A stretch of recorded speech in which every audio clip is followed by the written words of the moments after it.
రాష్ట్రంలో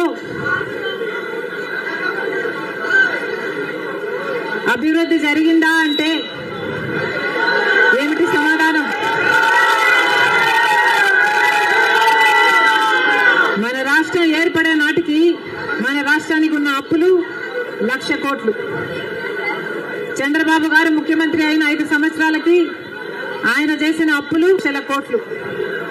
ఆ తర్వాత వైసీపీ ముఖ్యమంత్రి జగన్ రెడ్డి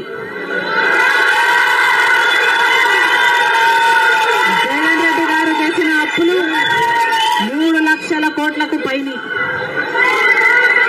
మొత్తంగా ఈరోజు అప్పులు 6.5 లక్షల కోట్లు. రాష్ట్రానికి చెందిన అప్పులు, కార్పొరేషన్లకు చెందిన లోన్లు చెల్లించాల్సినవన్నీ కలుపుకుంటే 10 లక్షల కోట్ల అప్పుల భారం ఆంధ్ర రాష్ట్రం మీద ఉంది. మరి ఇంత అప్పులు చేశారే, ఇన్ని డబ్బులు తెచ్చారే, మరి రాష్ట్రంలో ఏదైనా అభివృద్ధి జరిగిందా అని భూతద్దం పెట్టి చూసినా ఎక్కడా కనిపించదు. రాజధాని ఉందా? రాజధాని కట్టగలిగారా? రాజధాని కట్టడానికి డబ్బులు లేవు. కనీసం ఒక మెట్రో అయినా ఉందా? ఆంధ్ర రాష్ట్రంలో ఒక్క మెట్రో అయినా ఉందా? విజయవాడలో కనీసం ఒక్క మెట్రో అయినా ఉందా? ఎక్కడా లేదు, కనిపించదు. 10 సంవత్సరాలలో కనీసం 10 కొత్త పెద్ద పరిశ్రమలైనా వచ్చినాయా? రాలేదు. పరిశ్రమలు వస్తే మన బిడ్డలకు ఉద్యోగాలు వచ్చేవి. వచ్చినాయా మన బిడ్డలకు ఉద్యోగాలు? రాలేదు. కనీసం రోడ్లు వేసుకోవడానికి కూడా డబ్బులు లేవు ఆంధ్ర రాష్ట్రంలో. కనీసం ప్రభుత్వ ఉద్యోగస్తులకు జీతాలైనా సమయానికి ఇస్తున్నారా? దానికైనా డబ్బులున్నాయా? దానికి కూడా డబ్బులు లేవు. దేనికి డబ్బులు లేవు. అభివృద్ధి జరగలేదు. కానీ దళితుల మీద జరిగే దాడులు మాత్రం 100కు 100% పెరిగాయి. ఎక్కడ చూసినా ఇసుక మాఫియా, ఎక్కడ చూసినా లిక్కర్ మాఫియా, ఎక్కడ చూసినా మైనింగ్ మాఫియా, ఎక్కడ చూసినా దోచుకోవడం, దాచుకోవడం. ఇంతకంటే ఏం జరిగింది? 10 సంవత్సరాలు అయింది మన రాష్ట్రం ఏర్పడి. స్పెషల్ స్టేటస్ గురించి, స్పెషల్ స్టేటస్ వస్తే మన రాష్ట్రానికి స్పెషల్ స్టేటస్ వస్తే, ఆంధ్ర రాష్ట్రానికి స్పెషల్ స్టేటస్ వస్తే ట్యాక్స్ డిడక్షన్స్ వస్తాయి, రాయితీలు, ఇన్సెంటివ్స్ వస్తాయి, పరిశ్రమలు వస్తాయి. పరిశ్రమలు వస్తే మన బిడ్డలకు ఉద్యోగాలు వస్తాయి.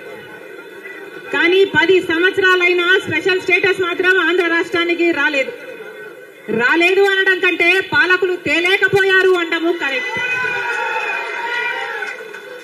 ఉత్తరాఖండ్ లో స్పెషల్ స్టేటస్ వస్తే 2,000 కోట్ల పరిశ్రమల స్థాపన జరిగింది. దాంతో ఉద్యోగ అవకాశాలు 500% పెరిగాయి. హిమాచల్ ప్రదేశ్ లో స్పెషల్ స్టేటస్ వాళ్ళకి ఇస్తే 10,000 పరిశ్రమల స్థాపన జరిగాయి. మరి మనకుందా స్పెషల్ స్టేటస్? ఎందుకు లేదు స్పెషల్ స్టేటస్? ఎందుకంటే పాలకులు స్పెషల్ స్టేటస్ తేవడంలో విఫలమయ్యారు, వాళ్లకు చేత కాలేదు కాబట్టి. కాంగ్రెస్ పార్టీ ఆ రోజు స్పెషల్ స్టేటస్ 5 సంవత్సరాల కోసం ఇవ్వాలి అంటే బీజేపీ పార్టీ ఏమండి 10 సంవత్సరాలు ఇవ్వాలి అని ఎలక్షన్లలో ఊదరగొట్టారు. 10 సంవత్సరాలు ఇస్తాము మేము అధికారంలోకి వస్తే అని. ఇక చంద్రబాబు గారు అయితే 15 సంవత్సరాలు మాకు స్పెషల్ స్టేటస్ కావాలి అని కొట్లాడాడు. ఇదే చెప్పాడు, 15 సంవత్సరాలు స్పెషల్ స్టేటస్ కావాలి, అందుకే నేను బీజేపీ పార్టీతో పొత్తు పెట్టుకుంటున్నా అని బీజేపీ పార్టీతో పొత్తు పెట్టుకున్నాడు. వాళ్ళ మంత్రివర్గంలో కేంద్ర మంత్రులు కూడా అయ్యారు టీడీపీ నాయకులు. ముఖ్యమంత్రి అయిన తర్వాత స్పెషల్ స్టేటస్ కోసం చంద్రబాబు గారు ఎప్పుడైనా ఒక్కటైనా నిజమైన ఉద్యమం చేశారా అంటే చేయలేదు. చేయకపోక ఉద్యమం చేసే వాళ్ళ మీద కేసులు పెట్టారు, వాళ్ళను జైల్లో కూడా పెట్టాడు చంద్రబాబు గారు. ఆ సమయంలో ప్రతిపక్ష నాయకుడు జగన్ రెడ్డి గారు ప్రతిపక్ష నాయకుడుగా ఉన్నంత కాలం స్పెషల్ స్టేటస్ మనకు రావాలి అని ప్రతిరోజు కొట్లాడాడు, నిరాహార దీక్షలు కూడా చేశారు. ప్రతిపక్షంలో ఉండగా అవిశ్వాస తీర్మానం ఏమా ప్రభుత్వం వాళ్ళు ఎవరైనా ఉన్నారు ఇక్కడ? ప్రతిపక్షంలో ఉండగా జగన్ రెడ్డి గారు చెప్పిన మాట, మేము అవిశ్వాస తీర్మానం ప్రవేశపెడతాము, తెలుగుదేశం పార్టీ ఎంపీలు అందరూ కూడా మద్దతు ఇవ్వండి, మూకుమ్మడి రాజీనామాలు చేస్తే స్పెషల్ స్టేటస్ ఎందుకు రాదో చూస్తారన్నాడు జగన్ రెడ్డి. ఆఖరికి జగన్ రెడ్డి గారు ముఖ్యమంత్రి అయిన తర్వాత ఒక్కసారైనా ఒక్కటైనా నిజమైన ఉద్యమం చేశాడా స్పెషల్ స్టేటస్ కోసం? స్వలాభం కోసం రాష్ట్ర ప్రయోజనాలను తాకట్టు పెట్టింది వైసీపీ.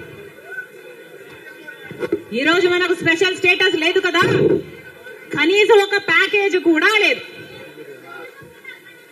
ఉన్న ప్రభుత్వమైనా ప్రతిపక్షమైనా ఒక్కటంటే ఒక్క నిజమైన ఉద్యమం చేసింది లేదు. ఈ రోజు మనకు స్పెషల్ స్టేటస్ లేదు అంటే ఆ పాపం ముమ్మాటికి చంద్రబాబు గారిది, ముమ్మాటికి జగన్ రెడ్డి గారిది. స్వలాభం కోసం ఇద్దరు ప్రజల ప్రయోజనాలను తాకట్టు పెట్టారు. టీడీపీ అంతే, వైసీపీ అంతే, దొందే.